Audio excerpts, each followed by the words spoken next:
no es más que la legalización ante notario de lo que son unos completos bandidos.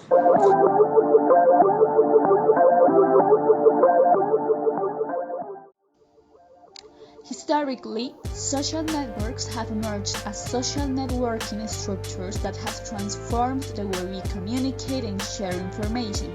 Over time, these digital platforms have come to exert a great influence on all areas of society, including the political and social spheres.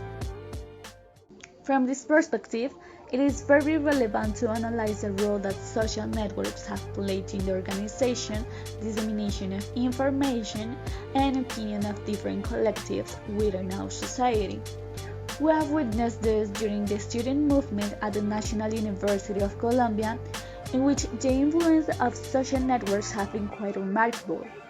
Although historically the call to the masses have been made with mostly verbal communications in the physical or real environment, today it is striking how platforms such as X and Instagram have taken root in the community, leading them to comfortably share ideas, opinions, and motivations through these, all within the framework of the revolutionary.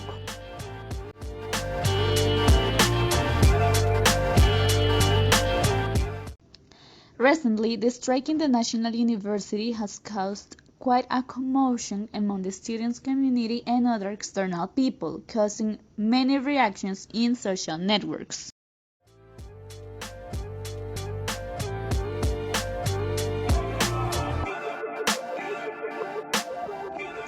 These interactions, born as a result of this event, make it clear that currently the student political and social debate has expanded thanks to digital media, about which it is pertinent to ask ourselves about its advantages and disadvantages, specifically with respect to what happened in the university. A few days ago, it was reported that students from various faculties of the National University of Colombia started a strike. This arose from the appointment of Ismael Peña as rector, the request for better guarantees and respect for the student consultation, which only represented 30% for the elections, where Leopoldo Munera wanted to occupy the position of rector. On social media, large debates and dissemination have erupted regarding this situation. What it seems that over the years the internet becomes a more comfortable space for discussion, but what are the pros and cons of the massive use of social networks to encompass political movements?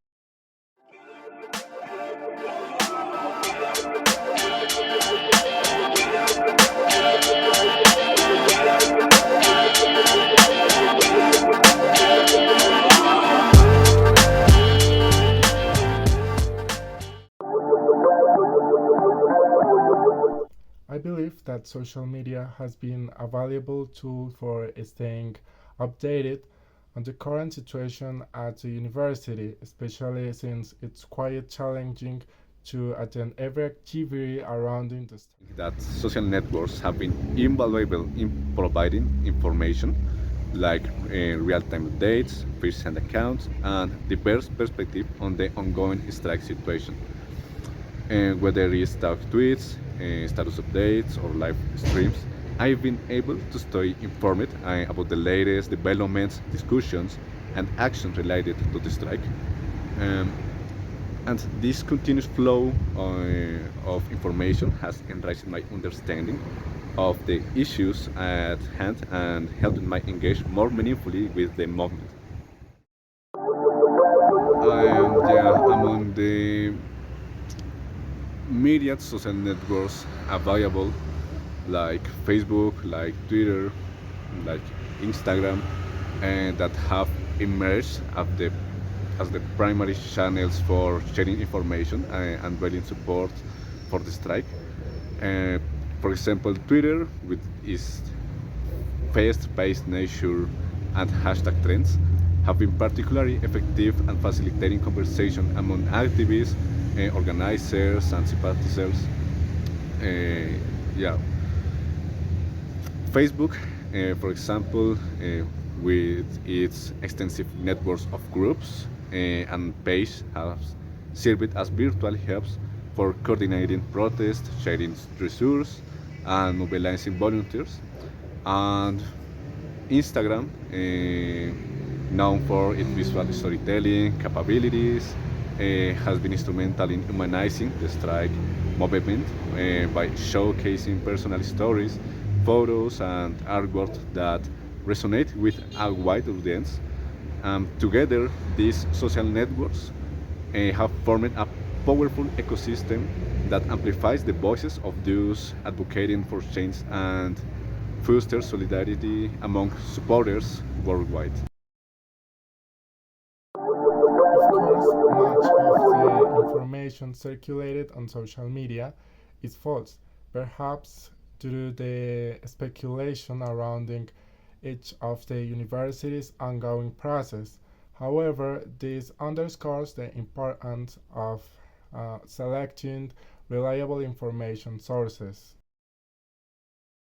It is clear that in recent years, social networks have played a key role in the dissemination of information and political opinions.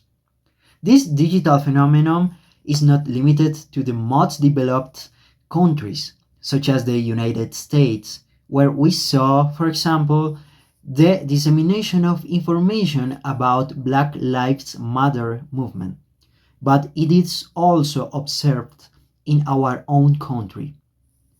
A clear example of this is the context of the 2021 national strike, where the information shared through social networks was crucial to convene people to march and put pressure on the government. Today, once again, we can observe this influence with the strike at the National University. Undoubtedly, social networks such as Instagram and Twitter have allowed people to find out what is happening immediately. This phenomenon was evident at the moment the CSU named José Ismael Peña as the new president of the university, as the information began to circulate instantly on the student accounts, generating immediate reactions and, of course, diverse discussions. Now, it is very relevant to analyze the way in which different computer rules can help us disseminate information to a specific audience. These rules and processes make up what we call algorithms in social networks and determine the content that is shown to each user. Through data collection, digital platforms capture the information of greatest interest to the user and classify it so that people have access to content related to their publications, searches, or even their circle of friends. The student movement has been able to expand on social networks, achieving a greater reach of users, and its permanence and constant struggle is what, in my opinion, has paid off.